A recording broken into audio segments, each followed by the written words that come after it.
I was recently asked to do a collaboration with a well-known company that sells gold-plated jewelry. It's not that I have anything against the company itself. They have beautiful pieces, and they make an effort to use sustainable methods. But when I thought about why I ultimately had to reject this offer, I realized that it was about more than whether or not I would recommend a particular product. And it is that there is an unspoken rule for me when it comes to making purchases that helps me to decide whether or not I would purchase a particular product.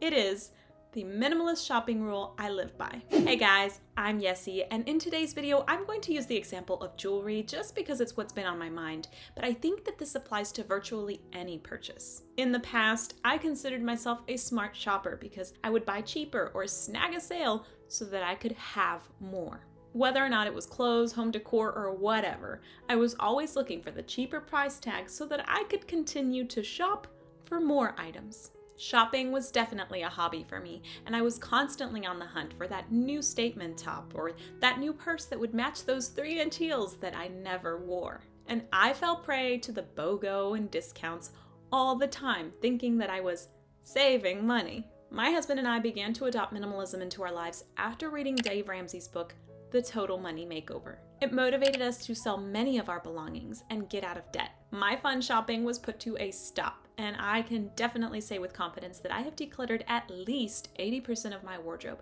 if not more, and I'm much happier for it. But when it came to purchasing new items, I initially had a very big struggle with a concept that my dad had always taught me. He says, I buy the nice thing the first time so that I don't have to buy it a second time. But I was now a frugal shopper gone minimalist, and saving money was my priority. It seemed totally counterintuitive.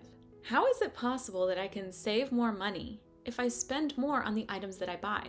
For me, the answer lies in intentionality. I first had to ask myself what minimalism means to me, and for me it doesn't mean living out of a backpack and never allowing my kids to have a toy because I don't want clutter.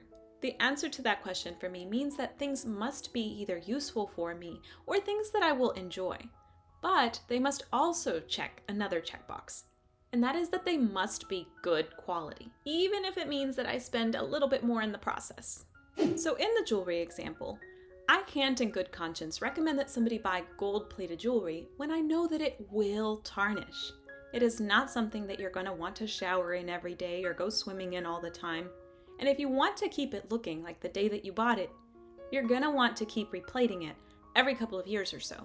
Where by contrast, if maybe you were to spend an extra $100 or $200, you may be able to get a similar piece in gold, and it will maintain its value, meaning you can sell it later on if you decide to do so. And not only will it last you a lifetime, but it can also be passed down for generations. Anna is currently wearing earrings that were mine when I was a child that were passed down to me from my aunt. And provided that she doesn't lose them, she can pass them down to her children or sell them for way more than they were worth 50 years ago. And an example that's very relevant to my husband in the construction work that he does, when we had first gotten married, we of course didn't have any money, and so we thought we were being smart shoppers by buying the cheaper alternatives to power tools that he needed. But it seemed like we were constantly buying new tools or replacing parts. Or even another example for purchases around the home. Take this reusable dish sponge, for example. I spent around $6 or $7 for a set of 2, and when compared to the disposable alternative, it is definitely much more expensive. But I haven't purchased a dish sponge for over 2 years.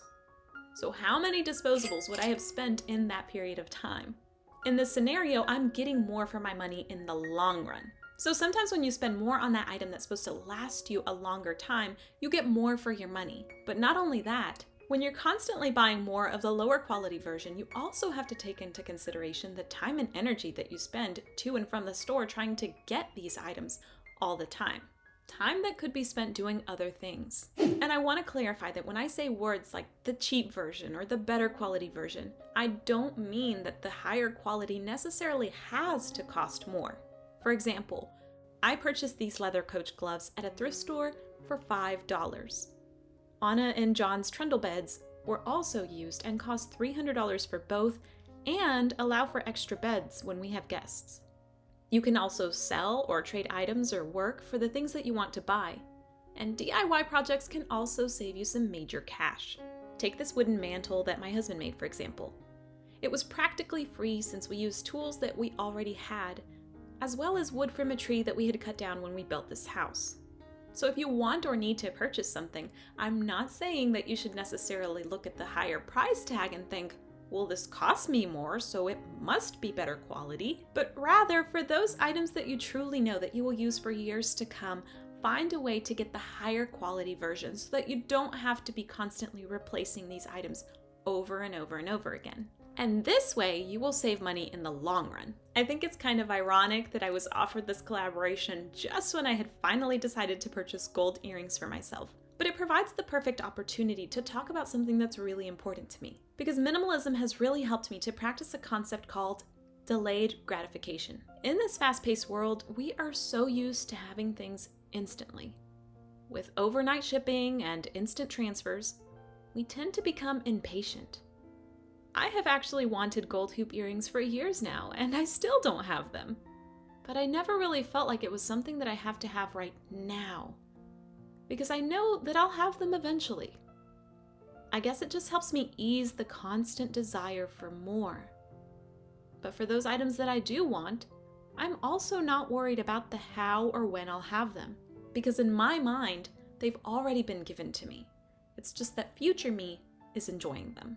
Since adopting minimalism, I can definitely say that I'm a lot more thoughtful and intentional about the purchases that I make, but I also can go to the other extreme and overthink things. And overthinking purchases when it comes to minimalism is just one of those things that come with the territory. So having this simple rule, which is to consider cost per use and consider the long run when you go to purchase something, can really be helpful. This helps me to avoid making purchases based on how I feel in the short term, and to instead consider how they will work out for me in the long run. So from tools to clothes to whatever else I purchase, just doing this has helped me to avoid making mistake purchases and has easily saved me thousands over the years. This simple rule has definitely been helpful to me, especially when I'm trying to decide between like items to buy.